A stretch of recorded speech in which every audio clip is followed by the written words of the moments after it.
राहुल गांधी से ईडी दफ्तर में इस वक्त पूछताछ जारी है और ये दूसरे राउंड की पूछताछ चल रही है। पहले 2.5 घंटे पूछताछ हुई और उसके बाद लंच के लिए राहुल गांधी बाहर निकले। अपनी मां जो कि सोनिया गांधी दिल्ली के गंगाराम अस्पताल में भर्ती हैं, उनसे मिलने गई और उसके बाद फिर से ये पूछताछ शुरू हो चुकी है। राहुल गांधी से पूछताछ एक बार फिर से शुरू हुई है।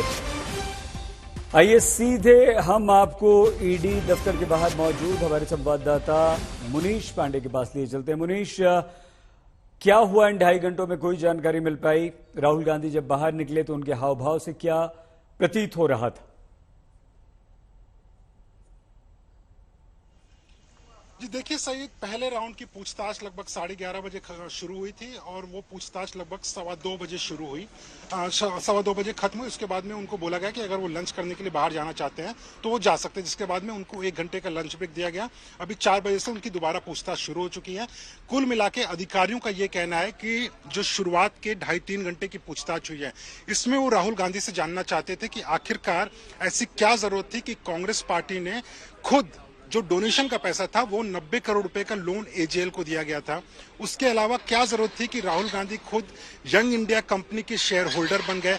इन सवालों के जवाब ईडी के अधिकारी तलाशने की कोशिश कर रहे थे और जो आरोप लगे थे उन 2000 करोड़ की प्रॉपर्टीज को लेकर, उसके बारे में भी राहुल गांधी को सवाल जवाब किया गया कि आखिरकार वो 2000 करोड़ की प्रॉपर्टी, उसके बारे में क्या जानकारी है। सूत्रों से मेरी बात हुई और उन्होंने हमें ये जानकारी दी है कि कई ऐसे सवालों के जवाब थे जिनके जवाब राहुल गांधी पूरी तरीके से नहीं दे पाए। कुछ सवालों के जवाब देने में वो कुछ अनकंफर्टेबल थे, लेकिन उन्होंने इतना जरूर कहा कि अगर आपको लगता है कि इसमें कुछ गलत हुआ है तो मैं साफ कर देता हूं कि इसमें किसी भी तरह की कोई धांधली नहीं हुई है। ये राहुल गांधी ने अंदर पूछताछ के दौरान बात की। उसके अलावा उनसे बैंक डिटेल्स, ट्रांजैक्शन डिटेल्स, इन सब चीजों के बारे में पूछताछ किया गया।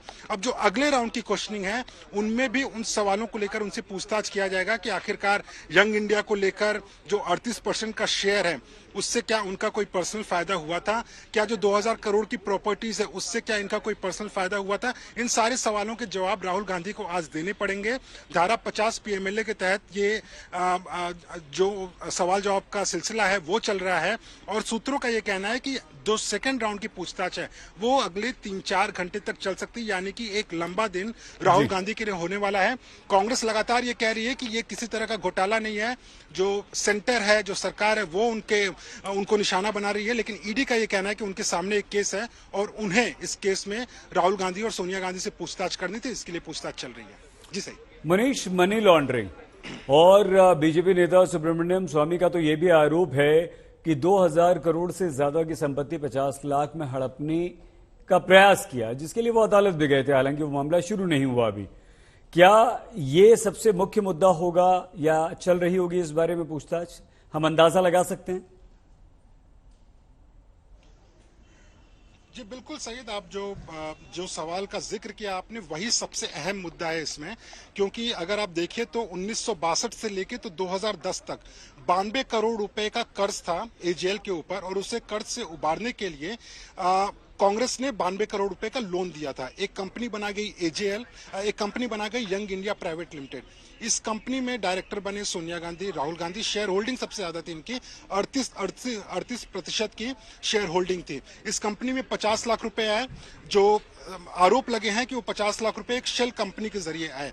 इस 50 लाख रुपए के जरिए एजेएल को अक्वायर करने की कोशिश की यंग इंडिया ने, यानी कि 92 करोड़ रुपए का जिस कंपनी के ऊपर घाटा था उसको कांग्रेस पहले वो घाटा पूरा करती है, यंग इंडिया उसे खरीदने की कोशिश करती है। लेकिन इन सब में अगर देखा जाए तो 50 लाख रुपए का निवेश करके 2000 करोड़ रुपए की अगर किसी को संपत्ति मिलती है तो ये अपने आप में बेहद अहम मुद्दा हो जाता है। इसी बारे में जांच कर रही है। लेकिन दूसरा इसमें एक अहम मसला ये भी है कि young India private limited section 25 of company act के तहत बनाया गया था, यानी कि इस कंपनी में कोई भी आदमी 1 रुपए की खरीद फरोख्त नहीं कर सकता। 2000 करोड़ की संपत्ति भले से हो लेकिन वो अपने लिए खुद इस्तेमाल नहीं कर सकता, ये कांग्रेस का दावा है। तो इन सब के बीच में जो आपने सवाल किया था कि क्या इससे लेकर पूछताछ पूछताछ होनी है, यही इसमें सबसे अहम है, क्योंकि ये मनी लॉन्ड्रिंग का एंगल ईडी देख रही है। और अगर ये साबित हो जाता है तो कहीं ना कहीं पूरे गांधी परिवार के लिए, राहुल गांधी के लिए, सोनिया गांधी के लिए मुश्किलें बढ़ जाएंगी। कई कांग्रेस के नेता भी इसमें अंडर स्कैनर हैं। और अगर सुब्रमण्यम स्वामी की याचिका को भी बात करें तो उन्होंने भी यही सीधे तौर पे आरोप लगाया हुआ था कि कहीं ना कहीं कांग्रेस पार्टी, उसमें से खास करके सोनिया गांधी और राहुल गांधी ने 2000 करोड़ रुपए का मुनाफा कमाने की कोशिश की इसमें। जी सही।